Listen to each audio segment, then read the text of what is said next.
If you feel like you're faking it even though your life looks good on paper, this video is for you. Let me say that again. If success hasn't made you feel like you thought it would, stick around.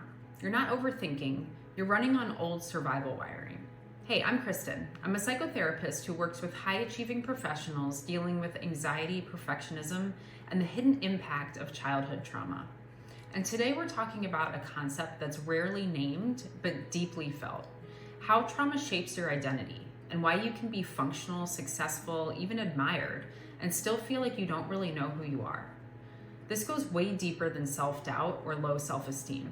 This is about the kind of identity that gets installed in childhood and then runs your life from the background. So let's break this down. So first, what is identity trauma?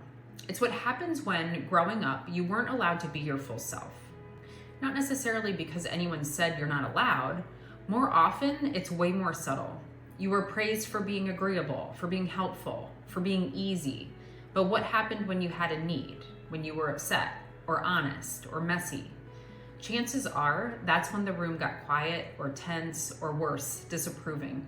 So your brain did what any smart, adaptive brain does. It started trimming off the parts of you that felt risky. And that's the part people miss.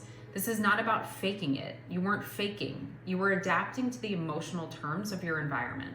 And because this happens during early childhood, when your brain is a sponge, it gets wired in as truth. This is called implicit memory. By the time you're old enough to reflect on your behavior, it already feels like you.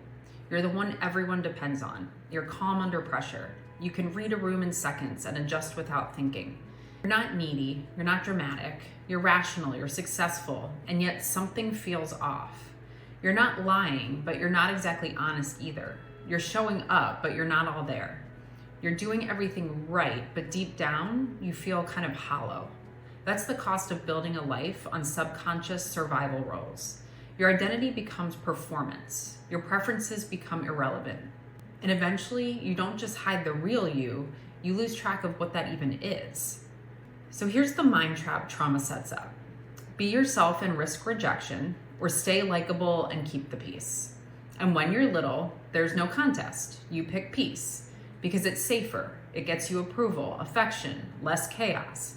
But the longer you live that way, the more peace starts to feel like disconnection. The more likability starts to feel like invisibility. Eventually, success doesn't feel like your success. Relationships don't feel like your relationships. You're always slightly outside your own life, watching yourself perform. And your brain, it reinforces all of it through repetition. That's neuroplasticity in action. Your brain doesn't care if something is good for you. It wires whatever you practice. So if you spend decades performing a version of yourself that's palatable, agreeable, useful, that becomes your default. But a default isn't destiny, it's just well practiced. So let me say this clearly. You don't need to invent a new identity. You need to reclaim the parts of you that were trained to become invisible. That starts with awareness. That moment you say, I don't know what I want, but realize you were never allowed to really want things. That hesitation before saying no, because no used to mean emotional fallout. That discomfort when you say something honest and your body braces for consequences that aren't necessarily coming. That's not weakness, that's your wiring, and it can be reprogrammed. But, and this is important, rewiring doesn't feel liberating at first. It feels wrong. And that's because your nervous system hasn't caught up to your insight yet. So healing isn't always big dramatic breakthroughs, it's micro moments. Saying no when it's easier to nod. Telling the truth even if it feels awkward. Letting someone misinterpret you without rushing to fix it. That's the stuff that rewires a patterned identity. If this resonates, it's not because you're dramatic or overly sensitive. It's because you were shaped in an environment that didn't make enough room for you.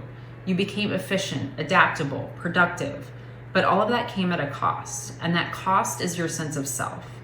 But here's the hopeful part. Identity isn't lost, it's just buried under the roles, the stories, the conditioning, and the more you start acting like someone who matters before your brain fully believes it, the more your real identity starts to come back online. If this spoke to something you've been feeling but haven't really had the words for, I wrote something that might help. My book unpacked how to detach from the subconscious beliefs that are sabotaging your life. This isn't some motivational fluff. It's a book about the patterns that run the show behind the scenes and how to update them without burning your life down. And if you want a free way to start, download my free energy audit, the first exercise from Unpacked, the workbook. It'll help you see exactly where you're spending emotional, mental, physical, and social energy trying to perform a version of yourself that no longer fits. Links are below. So drop a comment if this brought something up for you. And don't forget to subscribe, because the goal isn't just awareness, it's getting your life back. Thanks for being here. I'll see you in the next one.